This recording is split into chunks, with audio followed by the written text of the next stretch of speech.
Oh, the Nintendo 64. This one gives me so many memories. It's the console that is one of my favorites, to be honest, and it has been released on September 29th of 1996, and I got it for Christmas, so I probably think most of you got it for Christmas if you're around my age, and in this video I'm gonna give you some nostalgic fever all around, because I'm gonna give you the top 10 Nintendo 64 games. And just note that this is not the official list ranked by how many were sold, the copies and stuff, but this is just my personal opinion, and if you don't agree, well, yeah, that's just too bad, because it's just my experience on the Nintendo 64, one of the most entertaining systems, multiplayer systems of all time. So let's get straight into this. On the number 10 spot we have Mario Party 2. This one is actually a really fun multiplayer game where you can play with your friends just like in a board game. It's really entertaining, and this one is particularly my favorite. We also have Mario Party 1 and Mario Party 3 on the system, but I prefer this one just because of the cool costumes and the team-based levels. I definitely get the board game level with the spooky and areas where just Boo steals all these coins, and damn you Luigi, he always steals my coins and stars. Yeah. On the number 9 spot we have Diddy Kong Racing. As you may know, Diddy Kong Racing is just like a Mario Kart 64 ripoff, but actually I do prefer this one. Most of you guys will say, no, so Mario Kart 64 is just the best all around with the multiplayer and stuff, but this one is also great if you're just playing by yourself, a single player game. It's actually an adventure where Diddy Kong and his friends have a quest to defeat this evil emperor and stuff. It's a really entertaining game with a lot of cool characters like Banjo. Actually, a fun fact is that they actually released this game before BanjoKazooie, because they wanted to perfect BanjoKazooie. They planned to release BanjoKazooie in the winter, but they actually postponed that because they made Diddy Kong Racing. They actually made a racing game, and then Rareware just said, or Nintendo said to Rareware, yeah, just put a Donkey Kong in there or Diddy Kong, and it'll be fine. And that's why the reason they also put in Banjo, because it'll be a mascot for the upcoming game in 1997. Yeah, the number 9 spot. I really enjoyed this. It's also with hovercrafts and planes, not like in Mario Kart you have multiple vehicles. I really enjoyed that, and collecting balloons and doing time trials and stuff. A really entertaining game. On the number 7 spot, or actually the 8th spot, I'm going a bit too fast here. The number 8 spot is for Super Smash Bros. This is the official original Super Smash Bros. We also have Melee Brawl and the Wii U version, but this is the very first one. It might be a little bit outdated, but now I do prefer Melee, but Super Smash Bros. The original is where it all started with the franchise. It's one of the most selling franchises of Nintendo, where all Nintendo characters come together to destroy each other, actually throw each other off the platform, and actually to win. It's a really neat concept, and everyone was blown away by the fact that you could like play a match like Link against Mario or Mario against Pikachu. It was just so new at the time, and everyone played it. The multiplayer was just so much fun, and you can still enjoy it today.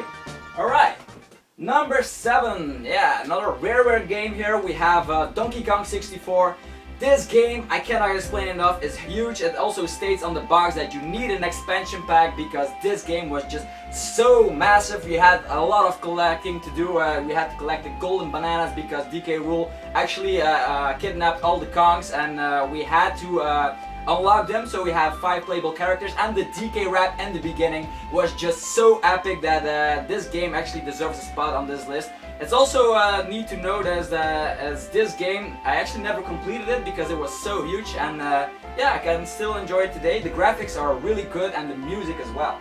Rareware was in its glory days at that time, can't state that enough, and yeah, now we have the number 6 spot with Lylat Wars. You might say Lylat Wars, what the hell is Lylat Wars? Well, Lylat Wars is actually a Star Fox 64, but the European version, and this also included, this is the mini box. I created these boxes myself. I can also make you a tutorial on how to make those if you are interested. This one includes also the Rumble Pack, the first games that included that.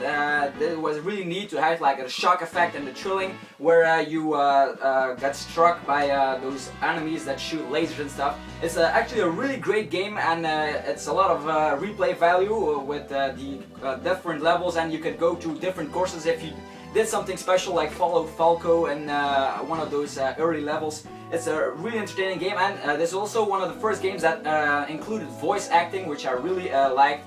So yeah, Star Fox 64 on the number 6 spot.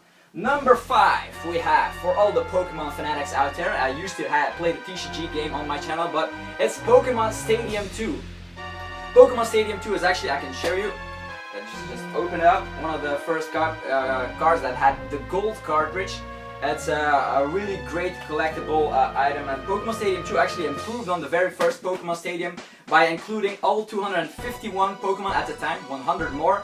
As you know, this also included mini games, which are a lot of fun. Like I did enjoy the Chansey mini game where you had to just collect the eggs and avoid the Voltorbs and stuff. This also is a really great gym leader castles type of stuff. You had to defeat all the gym leaders and Elite Four members, and even get a chance to face Red and a rival that had Ho-Oh, Lugia and Mewtwo. A really great game to play by yourself, or actually to use the transfer pack to play your original Game Boy Color games on the big screen. So this is a really great game. And next we go to the number 4 spot. It's Goldeneye. Goldeneye 007. What hasn't been said about this already? Well, this is actually one of those games that actually came from a movie. The movie came out a year before the game got released, also by Rareware. They were at their top days back then, but this is actually a really great game. You had to, it's one of the first games that had the first person shooting era, where everyone got into the hype, and the multiplayer, I can't state that enough, was one of the best on the Nintendo 64. Nintendo 64 is also one of the consoles that use 4 player cards, that you could play with 4 players instead of just 2 without those annoying multi-taps with PlayStation and stuff. So with 4 players and a screen, GoldenEye 007 is all you needed back in the day. Alright, into the top 3. You probably already know what's in the top 3, at least 2 of them. And you're right, number 3 is Super Mario 64. Released, it's a launch title for the Nintendo 64, and what a launch title it is. I haven't seen one of those launch titles since ever.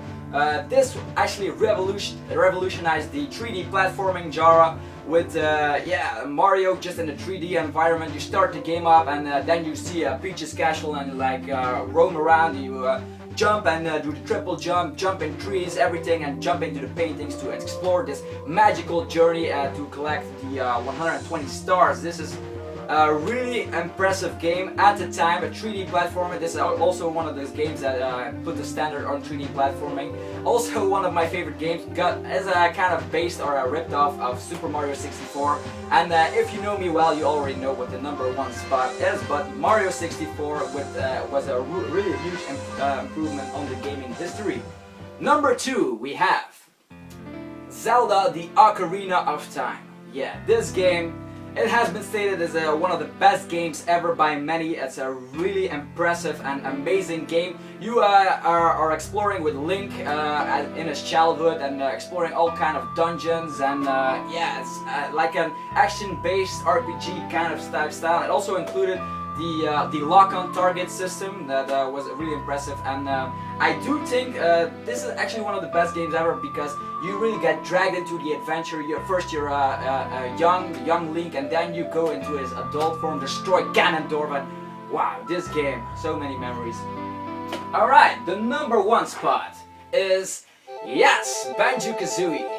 You might think like, why does he put that at number 1? Well, because this is my childhood into one box. Actually, I played this game a lot. Played it all the way through multiple times on 100%. Also a collectathon game where you just collect jiggy pieces to actually destroy or get into the how do you say, you have to defeat Gruntelda, kidnap your sister, and you have to go on an adventure with Kazooie in his backpack. Banjo is actually a bear, and Kazooie is a bird type creature in his backpack. That's actually really funny and sarcastic at some points. A really funny game. There's also Banjo Tooie, but I prefer this one because this one got me into the franchise. Although there's nuts and bolts, which it isn't actually that good, but hopefully Yooka-Laylee in 2016 will get me back into 3D platformers, because nowadays this hasn't been recreated. It's a really awesome adventure where you have to collect everything, and I do like to collect a lot of stuff in 3D platformers, and this had a lot of stuff. We had Mumbo tokens,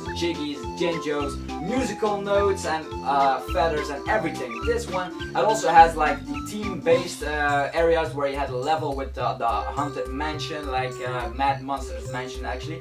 Then we also had levels like in Egypt where Gobi's Valley, everything, Freezy Peak, Bubble Gloop Swamp, it's everything, and you had all different kind of scenarios, and actually this is one of my favorite games of all time. So this concludes the list of the top 10 Nintendo 64 games for me. Well, you can put in the comment sections what you think. There's also some honorable mentions, actually, definitely like Mario Kart 64, Banjo Tooie, Conker's Bad Fur Day, and actually a lot of more. Actually, maybe I'll put them in the description because I can't think about them off the top of my head. But you can post your top 10 in the comment section below and let me know what you think of the setup of this new type of videos. I'll be giving more top 10s and game reviews and maybe let's plays. So let me guys leave some feedback in the comments, and I'll see you guys next time. Thanks for watching. Bye. Peace.